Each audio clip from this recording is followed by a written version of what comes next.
अगर संघर्ष ना रहे, किसी भी भय का सामना ना करना पड़े, तब जीवन का आधा स्वाद ही समाप्त हो जाता है। ये लाइनें नेताजी सुभाष चंद्र बोस ने कही थी, जिन्होंने देश को आजाद कराने के लिए अपने प्राण न्यौछावर कर दिए थे। नमस्कार, आप देख रहे हैं newsport.com और मैं आपके साथ हूं निधि शर्मा। आज भारत के वीर सपूत सुभाष चंद्र बोस की जयंती है। उनकी जयंती हर साल 23 जनवरी को मनाई जाती है। इस साल बोस की 125वीं जयंती मनाई जानी है। उनका जन्म आज ही के दिन सन 1897 में उड़ीसा के कटक में हुआ था। सुभाष चंद्र बोस ने भारत को अंग्रेजों से आजाद कराने के उद्देश्य से आजाद हिंद फौज का गठन भी किया था।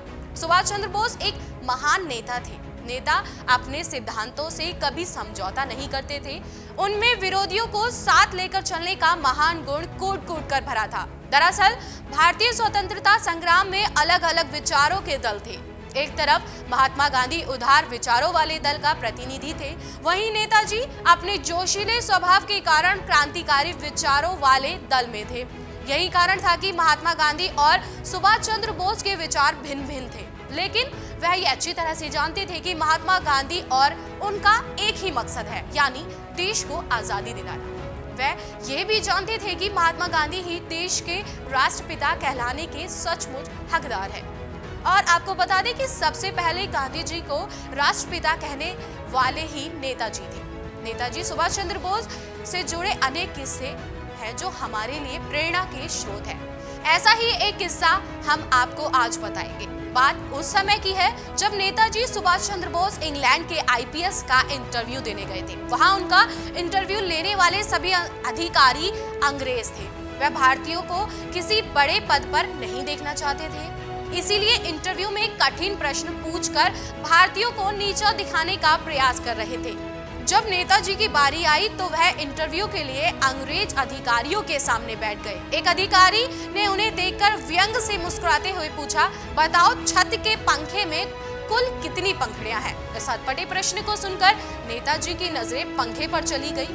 पंखा काफी तेज गति से चल रहा था। उन्हें पंखे की ओर देखता पाकर अंग्रेज अफसर मुस्कुराते हुए एक दूसरे की ओर देखने लगे। तभी दूसरा अंग्रेज बोला, यदि तुम पंखुड़ियां नहीं सही बता पाओगे तो इंटरव्यू में फेल हो जाओगे। और उसी में से एक अंग्रेज बोला, भारतीयों में बुद्धि होती ही कहाँ है? उनकी बातें सुनकर सुभाष चंद्र बोस निर्भीकता से बोले, अगर मैंने इसका जवाब सही दे दिया तो आप भी मुझसे दूसरा प्रश्न नहीं पूछेंगे।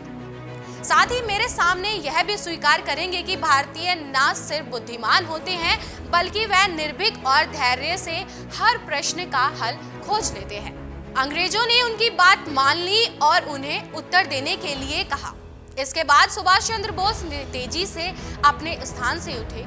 उन्होंने चलता पंखा बंद कर दिया और पंखा रुकते ही पंखुड़ियों की संख्या गिनी।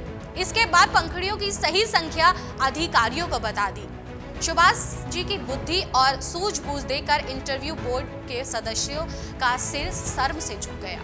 वे फिर नेताजी से आगे कोई प्रश्न नहीं पूछ पाए और उन्हें इस बात को भी स्वीकार करना पड़ा कि भारतीय साहसी, बुद्धिमानी और आत्मविश्वास से हर मुसीबत का हल खोज लेते हैं। आज के लिए इतना ही और हमारे साथ देखते रहिए newsport.com। नमस्कार दोस्तों, मैं हूँ मुकेश ऋषि। हाय, मैं हूँ गोविंद नामदेव। नमस्कार, मैं हूं विक्रम भट्ट। हाय, मैं हूं नीरज सूद और आप देख रहे हैं और आप लोग देख रहे हैं और आप देख रहे हैं न्यूज़पोर्ट.com।